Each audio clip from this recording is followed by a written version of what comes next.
Eskom energy official Snehal Nagar has given details of an advance payment, and wait for it, 659 million rand made to Gupta-owned company Tegeta.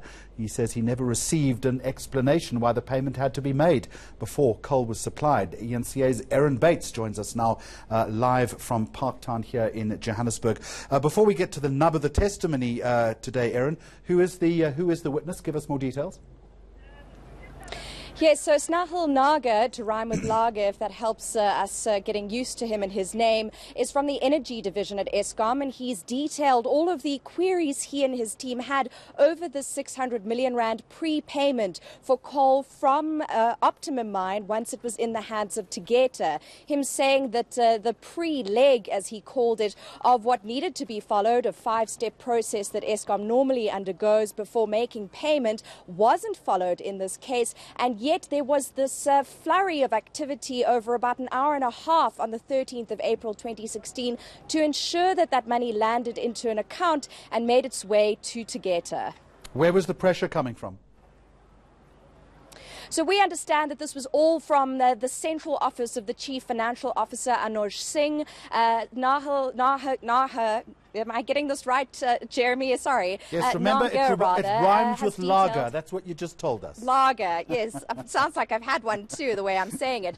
But Nagar's saying that it was because of the pressure, because this had come from that central office of Anuj Singh through his assistant, Maya Bana Naidu, who was the relayer of this information, that he went ahead and made sure that he and his team followed this procedure. There, the chairperson of the inquiry, Deputy Chief Justice Raymond Zondo, really pressing him on why, if he knew that there was something untoward, he accommodated it and ensured that this payment happened. Him saying, well, it came from one of the very highest offices of within Eskom, and that being the office of CFO, then Anuj Singh. But I think now's an opportune time to bring in our guest, Natasha Mazzone from the DA.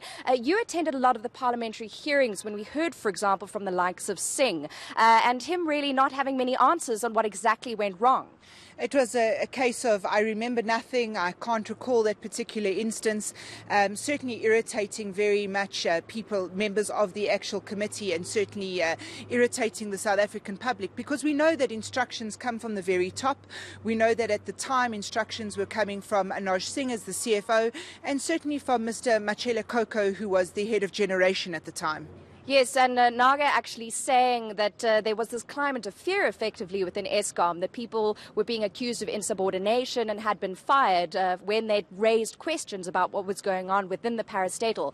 But as a member of the committee, we know that you and your colleagues from various political parties handed over that evidence to the inquiry. Why not sort of spearhead prosecution? Why hand over the baton to the commission? Well, what we've done as a committee is I've personally laid charges against Anuj Singh, Machele Coco, Brian Malefi, and I did so in my capacity as a Member of Parliament following evidence that was brought before me in the committee. What we've done as a committee is that we've instructed Parliament to act on the information that we have given Parliament itself, and we have requested Parliament to take the unprecedented step of also laying charges on behalf of Parliament, because we have a constitutional mandate of oversight which we have to oversee. But what I can tell you is you are quite right. All our evidence, all our transcripts and everything that was given to us, we handed over very proudly to Judge Zondo. But isn't handing over passing the buck? Well, no, certainly not, because we've already laid the charges. The charges are there. So charges that are now being laid, they're being laid by the Eskom board themselves, and they're being laid by various other people, are simply going to supplement affidavits and charges that already exist with the Hawks and the SIU.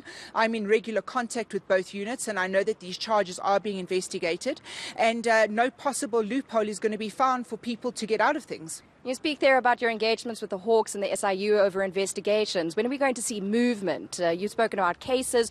Your report was tabled in November of last year. Well, I think one of the problems has been the political will to make sure that things are spearheaded fast. I said it last week in a debate of national importance. Our hopes now lie in the new head of the eNCA to make sure that things aren't stalled, and that instructions are never given by a politician, but that instructions are taken by laws and the constitution of our country. But, you know, there's a lot of pieces to pick up.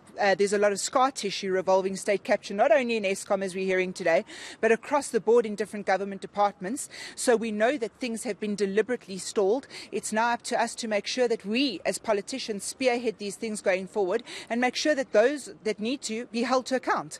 But the arguments of the likes of Mr. Koko is that the Guptas are being scapegoated here, and that the problems of Eskom, for example, which persist till today, extend far beyond this family that simply wanted to innovate and, change and diversify the coal supply sector.